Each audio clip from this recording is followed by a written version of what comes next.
ஒண்ணு G score மாப்பிளைக்காக இருக்கட்டும், இல்லன்னா அதுல கருப்பு பணத்தை கொண்டு போய் முதலீடு செய்தவர்களா இருக்கட்டும், வேற யாருக்காகவும் இருக்காது. கண்டிப்பாக விவசாயிகளை மட்டும்தான் கணக்கில் வைத்துக் கொண்டு இது செய்யப்பட்டிருக்குது, வேற யாருக்காகவும் இல்லை.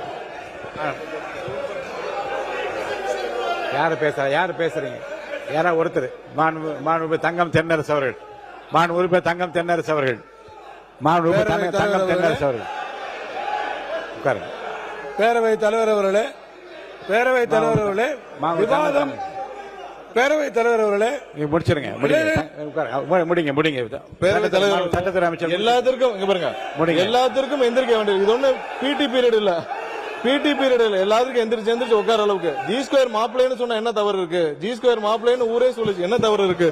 இது எல்லாத்துக்கும் எந்திரிச்சு உட்காருக்கு. இது ஒண்ணு பிடி பீரியட் இல்ல, உட்காருங்க, பேசலாம். உட்காருங்க. மாண்புமிகு தங்கம் தென்னரசு அவர்கள்.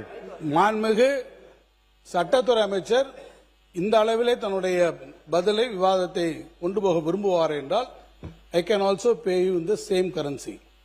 ஜி ஸ்கொயர் மாப்பிள்ளை என்று நீங்கள் சொல்வீர் என்று சொன்னால், வேறு எந்த லாட்டரி மறுமனுக்காக புது விமான நிலையத்தை நீங்கள் கொண்டு போவீர்கள் என்று நான் கேட்க முடியுமா? நான் கேட்கவா?